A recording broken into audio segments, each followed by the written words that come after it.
야고보서는 흩어져 있는 성도들, 그리고 예루살렘 교회에 모였던 첫 번째 성도들이죠. 이제 그들이 핍박으로 흩어지게 되고 갑자기 이제 흩어지게 되고 초기였기 때문에 어떻게 교회 생활, 신앙생활 하는지 잘 배우지 못한 성도들, 그들에게 이제 목회적 권면을 하기 위해서 쓰여진 책이 야고보서다. 그래서 신약의 자문이다.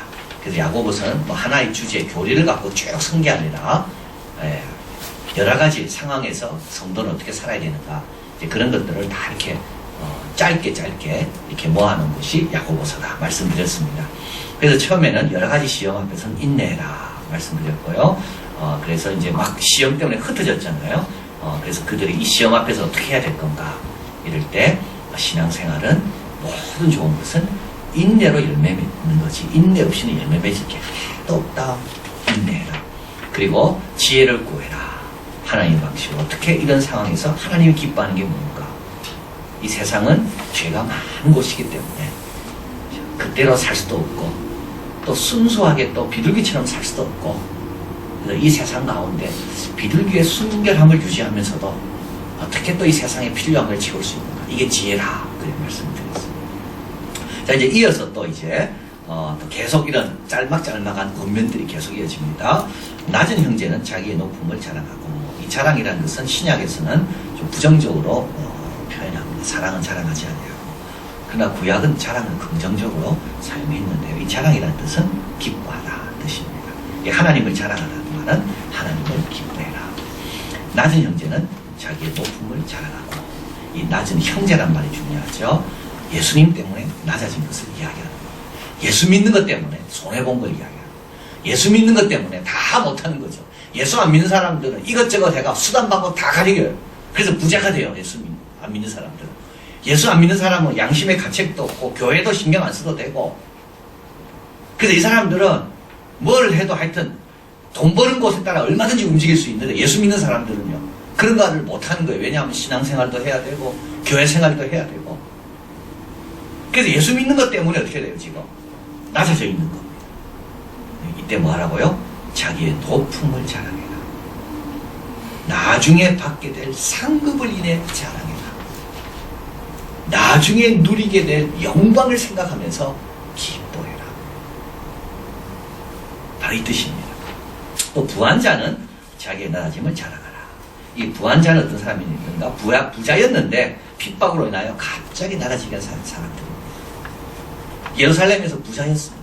신앙생활 하면서도 부를 유지할 수 있었습니다. 그런데 핍박이 일어나니까 어떻게 됩니까? 다 놓고 떠나야 되는 거지. 그래서 갑자기 낮아진 겁니다. 이런 사람은 어떻게 돼요? 또 낮아짐을 오히려 기뻐해라. 왜냐하면 그 분은 어떻게 된다고요? 꽃과 같이 다 지납니다. 예수 믿는 것으로 인하여 낮아진 사람들이죠. 흔들리지 마라. 기뻐해라. 자, 여러분, 요셉과 보디발 중에 누가 부럽습니까? 요셉은 종이고 보디발은요 시위장관이고, 누가 부럽나요? 아무도 보디발 부러워하지 않습니다. 다 요셉 부러워하죠. 근데 누가 더 잘 살았습니까? 보디발이 훨씬 잘 살았죠. 아브라함과 가난한 사람들 가운데 누가 부러운가요? 우리는 다 아브라함을 부러워합니다. 아브라함이 진짜 복받은 사람이라고 우리 생각합니다. 근데 아브라함은요, 가난한 사람, 가난에 들어갔을 때 땅 한 평도 얻지 못했습니다. 제자들과 예루살렘 권세자들, 다 제자들이 부럽죠. 사도 바울과 로마의 부자들, 사도 바울이 부럽죠.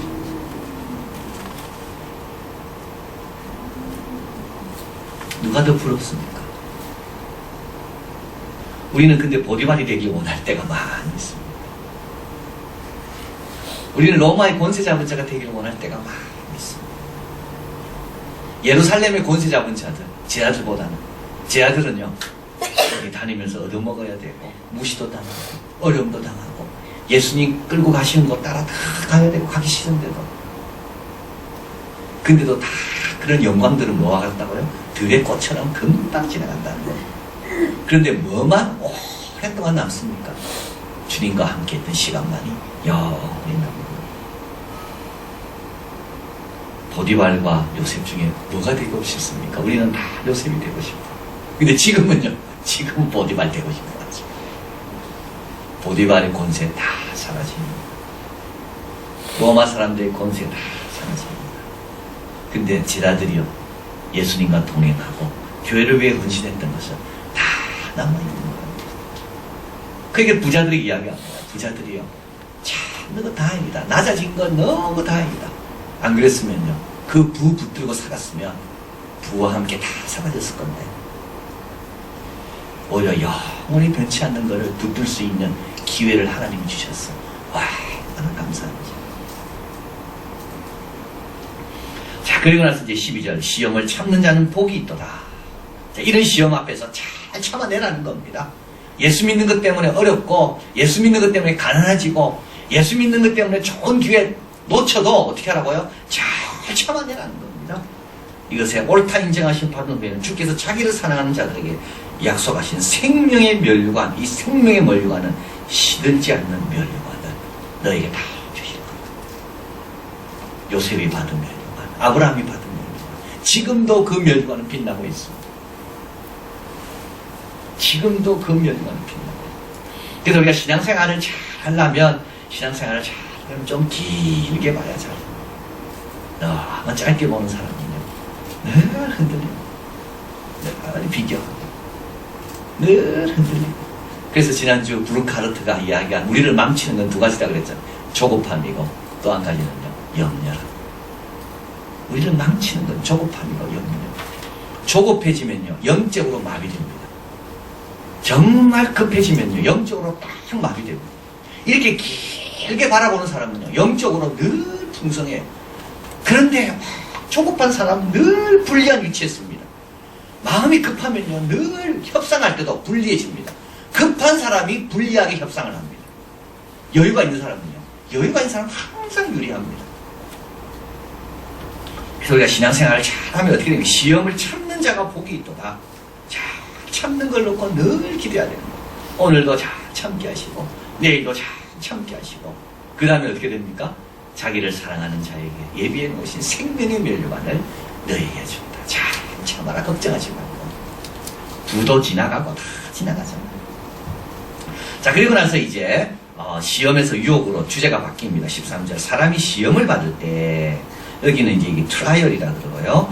앞에는 테스트입니다. 근데 받을 때 하나님께 시험 받는다. 이거는 하나님께 받는 건 테스트입니다. 시험. 근데 악에게 시험을 받지 아니하시고 아무도 하나님 시험하지 않습니다. 그러나 우리가 시험에 빠지는 요 시험은 뭡니까? 이거는 템테이션. 테스트와 완전 다른 겁니다. 앞에 있는 시험은요, 영어로 한국말로 똑같지만 앞에 있는 건 우리를 테스트하기 위해서 하나님께서 계속 연단 주시는 게 앞에 있는 시련입니다. 그게 오면 참고 견디고 이겨내라 이겁니다. 여기 뒤에 나오는 시험은요, 이건 템테이션, 유혹입니다. 그 차이가 있죠. 시험은 내 스스로 선택할 수 없어요. 이건 피하고 싶은 거예요. 피하고 싶은 것은 이건 뭡니까? 우리에게 유익한 겁니다. 잡고 싶은 거죠. 잡고 싶은 거. 그거는요, 위험한 거. 그게 유혹입니다. 여러분, 잡고 싶은 거 있죠? 그거 진짜 조심해요. 피하고 싶은 거는 오히려 유익한 겁니다. 내가 잡고 싶은 게 있어요. 하나님 뜻을 추구하는데 방해가 됨에도 불구하고 내가 저거를 착 누리고 싶은 게 있어요. 이걸 가리켜서 이제 욕망이라고 합니다.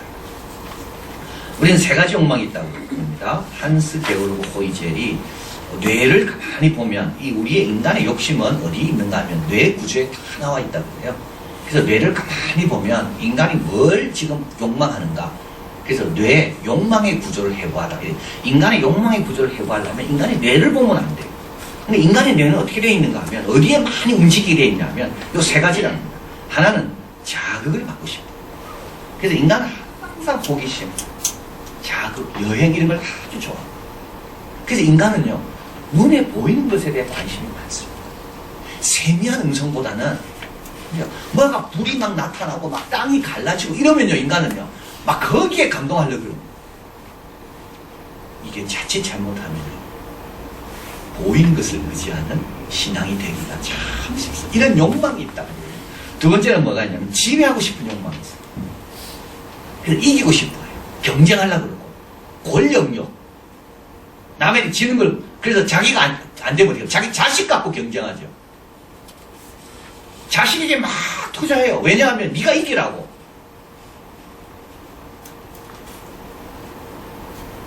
저 부모들은 자식 자랑하기 얼마나 좋아하는지. 이게 다 뭡니까? 이 지배욕입니다, 지배욕. 자식 사랑이 아닙니다, 이거는. 그 남보다 이기고자 하는 욕망이 있다. 그 다음 세 번째는 뭡니까? 또 균형을 유지하고 싶은 욕망이 있습니다. 그래서 어떻게 됩니까? 믿음이 필요하고 순종이 필요하고 결단이 필요할 때 우리는 자꾸 멈칫 돌아서고 도전하려다가도 돌아서고. 자, 이런 세 가지 욕망이 있다. 하나는 자극받고 싶은 욕망이 있고, 그래서 늘 새 것을 찾습니다. 늘 새 것을 찾습니다. 이미 있는 것의 소중함을 자꾸 잃어버리고. 참 우리 엘리야 하나님께서 엘리야에게 하신 교훈은 정말 중요한 교훈입니다. 세미한 음성 가운데 하나님을 만날 수 있는데 우리는 하나님을 만나려면 엄청난 기적과 역사. 그래서 예수님께서 오셔서 세 가지 시험을 받으시잖아요. 이게 다 인간이 바라는 시험입니다. 뭡니까? 돌로 떡이 되게 하고. 그러면요 금방 예수님 지나다닙니다. 뛰어내릴 때 천사가 받아주는 거 금방 예수님은 영웅됩니다. 온 천하 만국이 본인에게 다 절하고 얼마나 통찰이 쉽겠습니까? 사람들은요 그런데 혹합니다. 근데 예수님은요 그런 방법이 많습니다.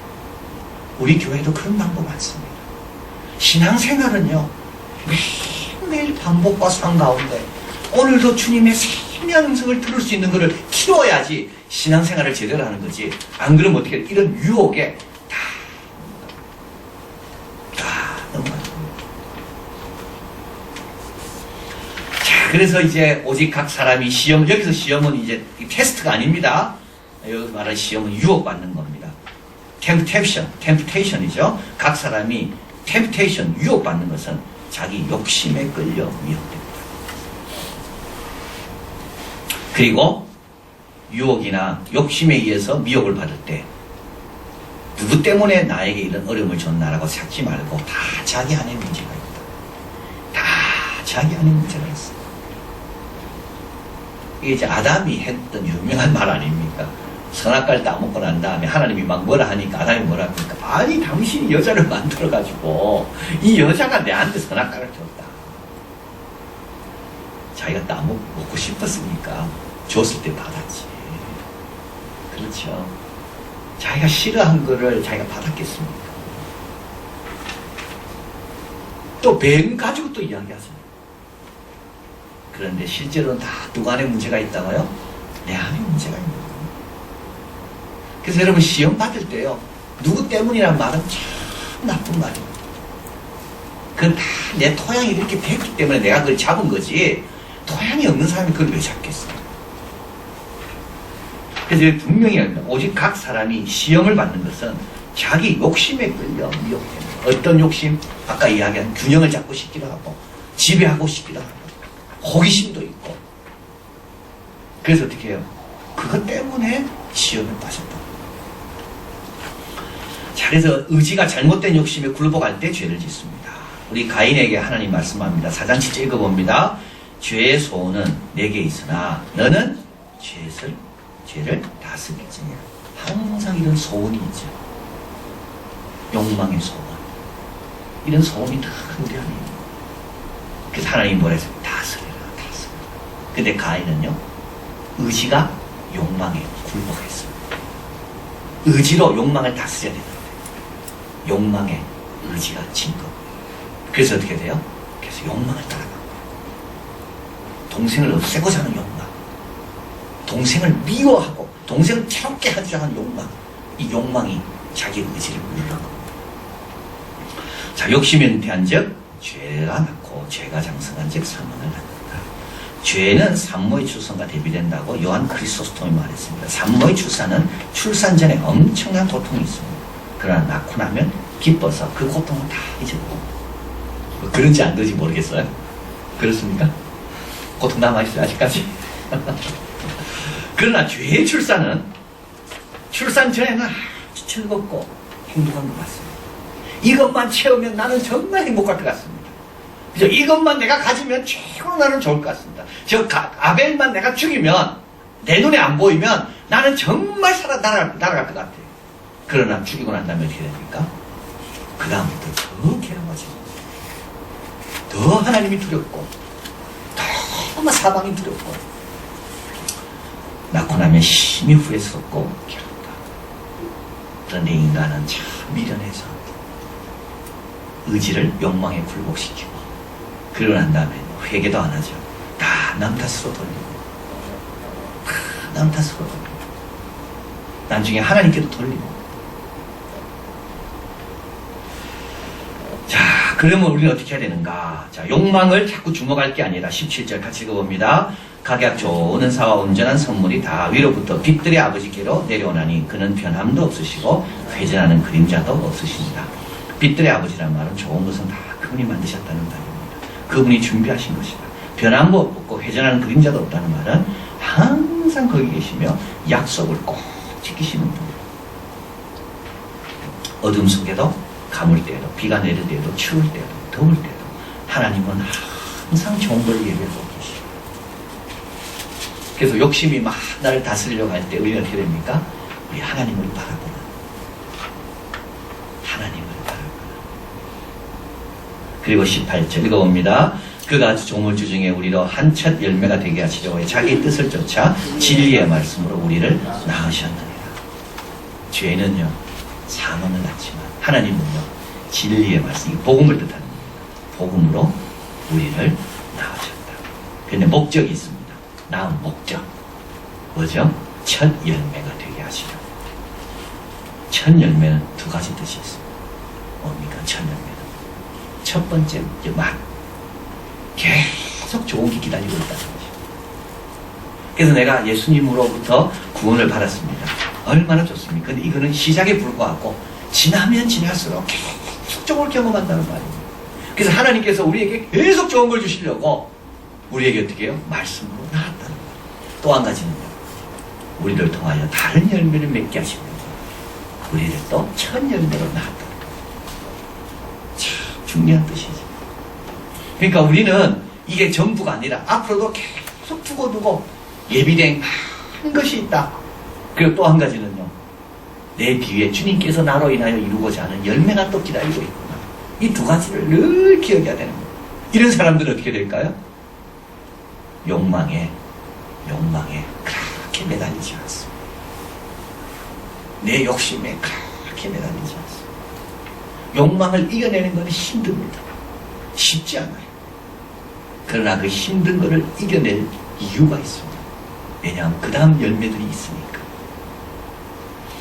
자, 그래서 우리를 낳으신 이유는 첫 열매가 되게 하시려고, 이거는 앞으로 누리게 될 놀라운 것들이 계속 공급되고 있는 거고, 또 한 가지는 다음 열매를 위해 우리를 사용하시며 우리를 진리의 말씀으로 낳았다는 겁니다. 자, 그래서 결론은 뭡니까? 첫 열매의 사명과 특권을 놓치지 말아라. 시련은요 잘 참고, 유혹 앞에서는요 넘어지지 마라. 남 탓하지 말고 뭐부터 점검하라고요? 욕심부터 점검. 탐심을 물리쳐야 되죠. 탐심을 물리쳐. 주님께 다 맡깁니다. 그리고 항상 어디를 쳐다봅니까? 좋은 것을 주시는 하나님을 바라봅니다. 좋은 것을 주시는 하나님을 바라봅니다. 그래서 모세가 어떻게 바로의 명령을 두려워하지 않고 끝까지 애굽의 모든 보아보다도 하나님의 백성과 함께 고난받는 것을 더 귀하게 여겼는가? 상 주신 이심을 늘 바라봤다는 것. 상 주신 이심을 늘 바라보고 보이지 않는 하나님을 보는 것처럼 하여 늘 참았기 때문에 모세가 시작한 것을 끝까지 마칠 수가 있어요. 엘리야는요, 이세벨의 말하는 거에 신경 쓰고 자기 수고한 것만 생각하고, 그러니까 영적으로 마비가 되고 시험에 들게 됩니다. 근데 하나님께서 은혜로 다시 세우시고 그를 축복하시고 7,000명이 남아있다, 그 말씀까지 하시고, 그래서 엘리야는 다시 순종하고 그래 된 것을 보게 됩니다. 자, 그래서 오늘 주시는 말씀은 우리가 첫 열매다, 하나님 주신 건 많이 남아있다는 걸 기억하고 또 내 뒤에 또 다른 연배를 위해 나를 택하셨다. 그래서 우리가 어떻게 살면 됩니까? 요셉처럼 살아야 돼요. 보디발 부러워하지 말고 예수님의 제자들처럼 사도 바울처럼 그런 사람들 부러워하지 말고 세상에 화려하고 이런 거에 자꾸 신경 쓰지 말고 우리는 곧 시들지만 시들지 않는 그 삶을 가는 자라는 것을 기억하고 우리는 요셉처럼 예수님의 제자들처럼 사도 바울처럼 주님이 하라고 하신 사명을 잘 갖고 기도하겠습니다.